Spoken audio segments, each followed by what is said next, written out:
एक माँ बाप ने अपनी जान से प्यारी बेटी की शादी एक कुत्ते से कर दी। और सबसे डरावनी बात ये नहीं थी कि उन्होंने ये किया। सबसे डरावनी बात ये थी कि उस कुत्ते की आंखें देखकर लग रहा था जैसे वो सब कुछ समझता है। और जब अंजलि को पता चला कि वो कुत्ता असल में कौन था, तो उसकी आंखों से आंसू रोक नहीं पाए। दोस्तों, अगर आप भी सच और झूठ की इस जंग को देखना चाहते हैं तो अभी इस वीडियो को लाइक करें और चैनल को सब्सक्राइब जरूर कर लें, क्योंकि ऐसी कहानियां आपको और कहीं नहीं मिलेंगी।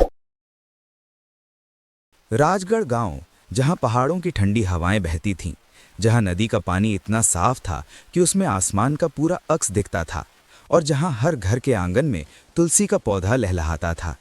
इस गांव में हर सुबह मुर्गे की बांग से नहीं, बल्कि एक मीठी खनकती हंसी की आवाज से होती थी। वो हंसी थी अंजलि की। अंजलि रामप्रसाद और सुमित्रा की इकलौती बेटी थी। 16 साल की उम्र में उसकी आंखों में जो चमक थी वो किसी तारे से कम नहीं थी। चेहरे पर एक ऐसी मुस्कान जो देखने वाले का दिल हल्का कर दे। जब वो बाजार में निकलती तो दुकानदार बिना मांगे उसे ज्यादा सब्जी दे देते।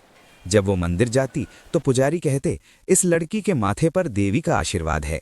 जब वो स्कूल जाती तो रास्ते में मिलने वाले छोटे बच्चे उसके पीछे पीछे चल देते, बस उसकी बातें सुनने के लिए, बस उसके साथ रहने के लिए।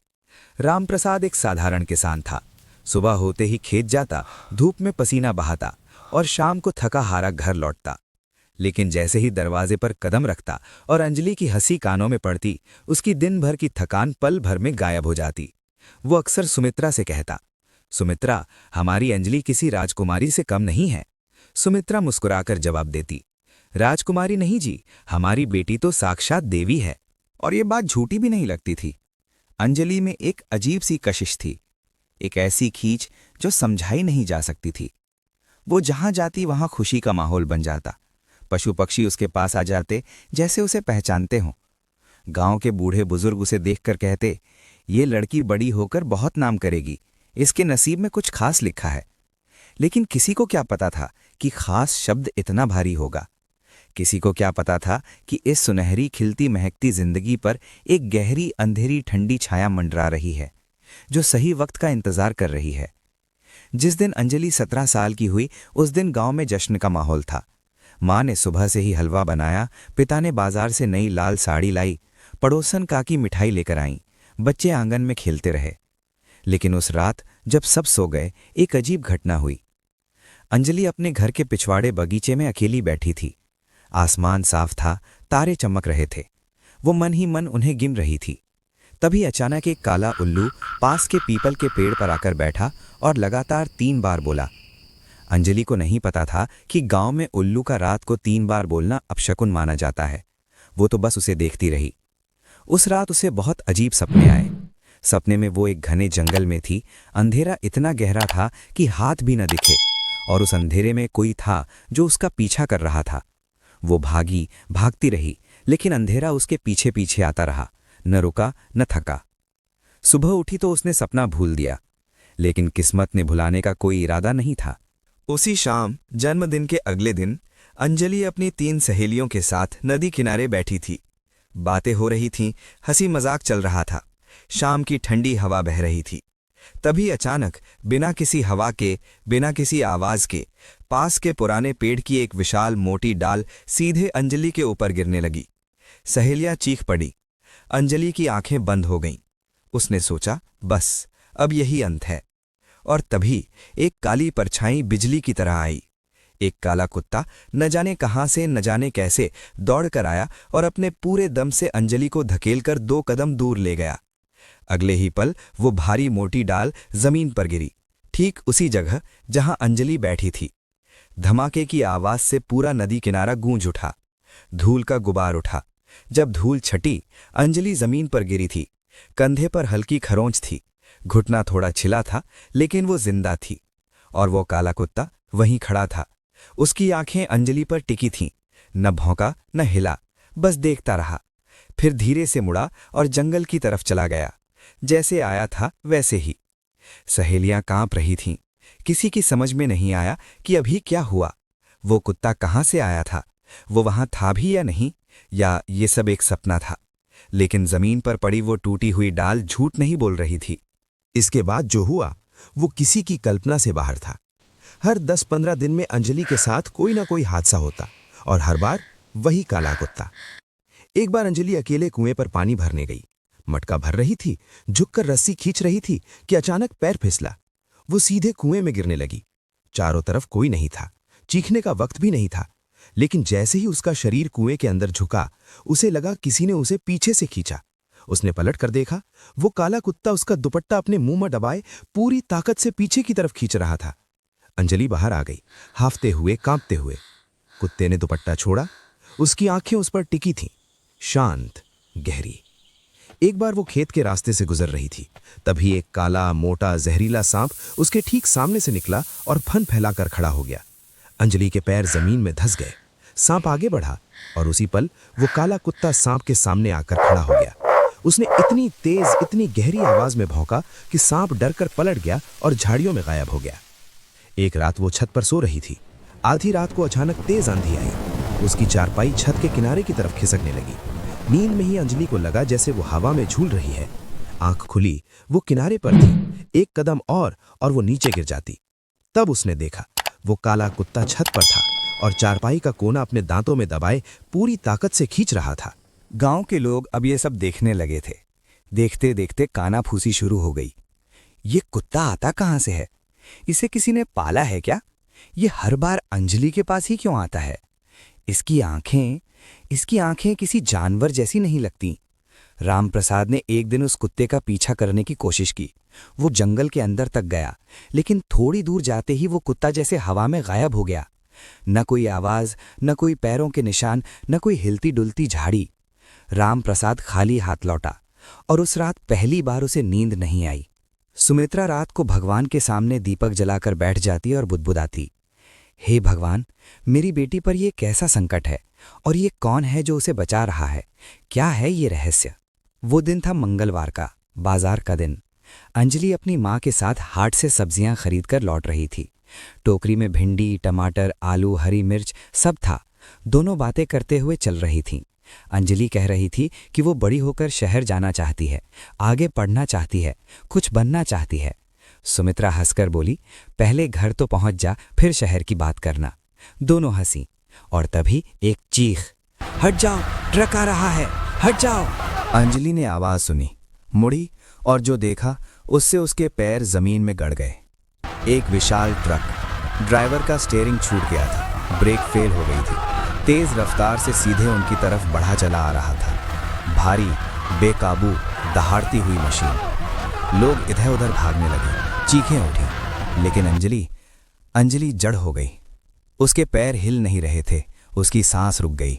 उसकी आंखें उस ट्रक पर टिकी थीं जो हर सेकंड उसके करीब आ रहा था। सुमित्रा चीखी। उसने अंजलि को धकेलने की कोशिश की, लेकिन वो खुद भी डर के मारे कांप रही थी। अंजलि की आंखें बंद हो गईं। ट्रक की तेज भारी आवाज कानों में घुसती जा रही थी और तभी एक जबरदस्त झटका लगा। इतना तेज, इतना जोरदार कि अंजलि हवा में उछली और सड़क के किनारे 10 फुट दूर जाकर गिरी। ट्रक गुजरा इतनी तेज आवाज के साथ कि लोगों के कान सुन पड़ गए। जमीन कांपी। जब सबने देखा, अंजलि वहां नहीं थी जहां वो खड़ी थी। वो सड़क के किनारे जमीन पर थी। हाथ पर खरोंच थी, घुटना छिला था, कपड़े मिट्टी में सने थे, लेकिन जिंदा थी, सही सलामत।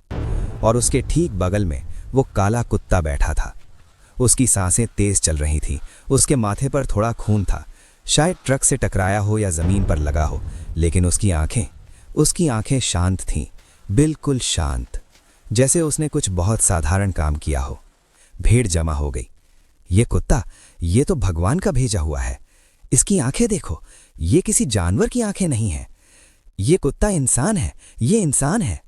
सुमित्रा अपनी बेटी को गले लगाकर जोर जोर से रोने लगी। रामप्रसाद भागता हुआ वहां पहुंचा। जब उसने सब देखा, बेटी की हालत, वो कुत्ता, लोगों के चेहरे, तो उसके चेहरे का रंग उड़ गया। उस रात घर में कोई नहीं सोया। दीपक जलता रहा। भगवान की मूर्ति के सामने माँ बाप बैठे रहे और घर के बाहर वो काला कुत्ता पहरे की तरह बैठा रहा रात भर। अगली सुबह रामप्रसाद ने फैसला किया। पड़ोस के गांव में एक तांत्रिक रहते थे, बाबा भैरवनाथ। लोग कहते थे कि उन्हें तीनों लोकों की खबर है। जो बोलते हैं वो सच होता है, जो दिखाते हैं वो होकर रहता है। पूरा परिवार सुबह सुबह निकल पड़ा। बाबा भैरवनाथ एक पुराने घने बरगद के नीचे बैठते थे। उनकी उम्र का अंदाजा लगाना मुश्किल था। कोई कहता 90 साल, कोई कहता 100 साल। लंबी सफ़ेद दाढ़ी जो सीने तक आती थी, लाल लाल आंखें जो जैसे अंदर तक देख सकती थीं, माथे पर भस्म की 3 मोटी लकीरें और एक अजीब सी चुप्पी जो उनके चारों तरफ हमेशा रहती थी। जब अंजलि उनके सामने आई, बाबा ने एक तक उसे देखा, फिर धीरे से आंखें बंद कर ली। लंबी गहरी भारी चुप्पी, हवा तक रुक गई लगती थी। रामप्रसाद, सुमित्रा, अंजलि तीनों सांस रोककर बैठे रहे। फिर बाबा ने आंखें खोली। उनकी आंखों में एक अजीब रोशनी थी, जैसे किसी ने उनके भीतर कोई दिया जला दिया हो। धीरे, बहुत धीरे वे बोले, इस लड़की पर पिछले जन्म का श्राप है, बहुत पुराना श्राप। किसी ने मृत्यु को इसके नाम लिख दिया है 17वें साल में। ये श्राप काटना आसान नहीं है। लेकिन वे रुके। पूरी दुनिया उसे एक पल में ठहर गई। लेकिन कोई है जो इसे बचा रहा है, कोई आत्मा जो एक जीव के रूप में इस धरती पर आई है सिर्फ और सिर्फ इसकी रक्षा के लिए। वो आत्मा इस लड़की को अकेला नहीं छोड़ना चाहती। सुमित्रा के हाथ कांपने लगे। वो बोली, बाबा, एक काला कुत्ता हर बार यही बचाता है इसे। बाबा ने आंखें फिर बंद कर लीं। एक और लंबी चुप्पी। फिर उन्होंने आंखें खोली और सीधे रामप्रसाद की आंखों में देखा। उस कुत्ते का इस लड़की से कोई गहरा पुराना नाता है। वो आत्मा इसे छोड़कर नहीं जा सकती। वो यहां है और तब तक रहेगी जब तक इसका काम पूरा नहीं होता। रामप्रसाद ने कांपती आवाज में पूछा, तो बाबा, श्राप कैसे टूटेगा?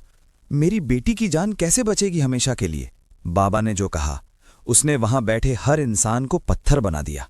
अगर इस लड़की की जान हमेशा के लिए बचानी है तो उस कुत्ते को इसके जीवन का हिस्सा बनाना होगा। एक पवित्र बंधन में, अग्नि के सामने उसे स्वीकार करना होगा। सन्नाटा, इतना गहरा सन्नाटा कि बरगद की पत्तियां भी नहीं हिली। मतलब? सुमित्रा की आवाज टूट गई। मतलब उस कुत्ते से इस लड़की का विवाह। उस रात घर में जो हुआ वो शब्दों में बयान करना मुश्किल है। मां की आंखें रोते रोते सूज गईं। पिता बार बार उठते और बैठते रहे। ना हाँ निकली ना। और घर के बाहर वो काला कुत्ता रात भर वहीं बैठा रहा। उसकी 2 आंखें अंधेरे में जलती रहीं, जैसे 2 दिए जो बुझना ही नहीं जानते। 3 दिन बीते, 3 रातें बीतीं। रामप्रसाद और सुमित्रा ने रो रो कर सोचा, झगड़े भी, माने भी, लेकिन हर बार एक ही सवाल सामने आता, अगर ये नहीं किया तो अंजलि का क्या होगा? और इस सवाल का जवाब उन्हें पता था। तीसरे दिन की सुबह रामप्रसाद उठा। उसने सुमित्रा को देखा, सुमित्रा ने उसे देखा। दोनों की आंखों में वही सवाल था और जवाब भी वही था, जान, बेटी की जान। उन्होंने गांव के पंडित जी को बुलाया। पंडित जी पहले मना करते रहे, तर्क देते रहे, लेकिन जब रामप्रसाद ने एक एक हादसा सुनाया, पेड़ की दाल, कुआं, सांप, छत, ट्रक, तो पंडित जी की बोलती बंद हो गई। पंडित जी ने पुरानी शास्त्र पुस्तकें खोलीं। उनमें लिखा था कि कुछ विशेष और दुर्लभ परिस्थितियों में जब कोई आत्मा किसी की रक्षा के लिए धरती पर जीव के रूप में आए तो उसे परिवार में औपचारिक रूप से स्वीकार किया जा सकता है। ये कोई साधारण विवाह नहीं था, ये एक आत्मा को सम्मान और मान्यता देने का पवित्र अनुष्ठान था। उसी शाम वो अनुष्ठान हुआ। कोई ढोल नहीं बजा, कोई बारात नहीं आई, कोई सजावट नहीं हुई, सिर्फ एक छोटा सा दीपक जला। पंडित जी ने मंत्र पढ़े, अंजलि ने लाल दुपट्टा ओढ़ा और वो काला कुत्ता जो हमेशा हादसे के बाद जंगल की तरफ भाग जाता था, उस शाम वहीं था, बिल्कुल शांत, स्थिर, जैसे वो इसी पल का इंतजार कर रहा था, जैसे वो जानता था कि ये क्या है। अग्नि के चारों तरफ फेरे हुए, एक तरफ अंजलि, दूसरी तरफ वो काला कुत्ता। गांव में खबर फैली। कुछ लोग हंसे, कुछ ने सिर हिलाया, कुछ ने आंखें चुराईं, लेकिन कोई कुछ नहीं बोला, क्योंकि सबने वे हादसे देखे थे। सबने उस कुत्ते को अंजलि को बचाते देखा था और सबकी आंखों ने वो देखा था जो दिमाग समझा नहीं पाया था। उसके बाद अंजलि के साथ एक भी हादसा नहीं हुआ, एक भी नहीं। जैसे मौत को कोई जवाब मिल गया, जैसे श्राप का धागा टूट गया, जैसे किसी अदृश्य शक्ति ने अंजलि को एक अभेद्य कवच पहना दिया। वो काला कुत्ता अब घर के बाहर रहने लगा। रामप्रसाद उसे खाना देता, वो खाता। सुमित्रा उसे पानी देती, वो पीता। अंजलि जब सुबह उठकर बाहर आती तो वो उठकर खड़ा हो जाता, जैसे अभिवादन करता हो। गांव वाले धीरे धीरे उसे अंजलि का रक्षक कहने लगे। साल बीतते गए। अंजलि 18 की हुई, 19 की, फिर 20 की। हर साल के साथ वो और मजबूत होती गई और निखरती गई। वो पढ़ाई में हमेशा अव्वल रही। गांव की पहली लड़की बनी जो शहर जाकर पढ़ी। उसने लौटकर गांव में एक स्कूल खोला, सिर्फ लड़कियों के लिए। उसने साबित किया कि वो बुजुर्गों की बात सही थी। इस लड़की के नसीब में कुछ खास लिखा था। और वो काला कुत्ता जब तक अंजलि गांव में थी वो था। जिस दिन पहली बार शहर गई वो कुत्ता दरवाजे पर बैठकर उसे जाते देखता रहा, और जब वो वापस आई वो वहीं था, उसी जगह। अंजलि बड़ी हुई, शादी हुई, एक अच्छे सीधे साधे इंसान से, बच्चे हुए, जिंदगी आगे बढ़ी, खुशियां आईं। लेकिन एक सवाल, एक अकेला अधूरा भारी सवाल हमेशा उसके मन के किसी कोने में रहता था। वो काला कुत्ता कौन था? एक दिन उसने बाबा भैरवनाथ से ये सवाल किया। बाबा अब बहुत बूढ़े हो चुके थे, चलना मुश्किल था, आवाज धीमी हो गई थी। लेकिन जब अंजलि के सामने बैठे तो वही पुरानी तेज आंखें थी, वही गहराई। उन्होंने अंजलि को देखा और धीरे से मुस्कुराए। तुम्हें याद है, उन्होंने कहा, बचपन में तुम्हारे घर में एक कुत्ता था? अंजलि रुकी, सोचा, और फिर उसकी आंखें भर आईं। हाँ, उसे याद था। जब वो 6 साल की थी उनके घर में एक काला कुत्ता था। उसका नाम था काली। वो अंजलि के साथ खेलता था, उसके बिस्तर पर सोता था, उसके साथ खाना खाता था। जब अंजलि स्कूल जाती तो दरवाजे तक आता, और जब वापस आती तो पूंछ हिलाते हुए दौड़ कर आता। और एक दिन जब अंजलि 9 साल की थी, काली बीमार पड़ा, बहुत बीमार। रामप्रसाद उसे पशु चिकित्सक के पास ले गया, पर बचाया नहीं जा सका। काली चला गया था और अंजलि उस दिन घंटों रोई थी। सीने में इतना दर्द हुआ था कि सांस लेना मुश्किल लगा था। बाबा ने कहा, कुछ प्रेम इतने गहरे होते हैं कि मृत्यु भी उन्हें नहीं तोड़ पाती। काली चला गया था, पर वो तुम्हें अकेला नहीं छोड़ सकता था। जब तुम पर संकट आया वो वापस आया, और वो तब तक रहा जब तक उसका काम पूरा नहीं हो गया। अंजलि की आंखों से आंसू बह निकले। और अब? उसने कांपती आवाज में पूछा। बाबा ने आसमान की तरफ देखा। अब वो चैन से है। उसी साल एक सर्दी की सुबह अंजलि अपने बच्चों के साथ गांव आई थी। बच्चे आंगन में खेल रहे थे। सुबह की धूप हल्की हल्की थी। अंजलि बाहर आई और देखा, वो काला कुत्ता आंगन में लेटा था। बहुत बूढ़ा हो गया था, बाल सफेद हो गए थे, सांस धीरे धीरे चल रही थी। अंजलि उसके पास बैठ गई। उसने धीरे से उसके सिर पर हाथ रखा। कुत्ते ने आंखें खोली। वे आंखें, वही गहरी, शांत, अजीब आंखें, जिनमें हमेशा कुछ और दिखता था, कुछ जो शब्दों में नहीं था। उसने अंजलि को देखा, और अंजलि को लगा जैसे उन आंखों में कोई कह रहा है, अब मैं जा सकता हूं। शाम तक वो नहीं रहा। अंजलि ने उसे आंगन में दफनाया, ऊपर तुलसी का पौधा लगाया, और उस दिन से जिंदगी भर रोज उस जगह एक दीपक जलाती रही, हर सुबह, हर शाम, बिना नागा। दुनिया में कुछ रिश्ते होते हैं जिन्हें कोई नाम नहीं दे सकता।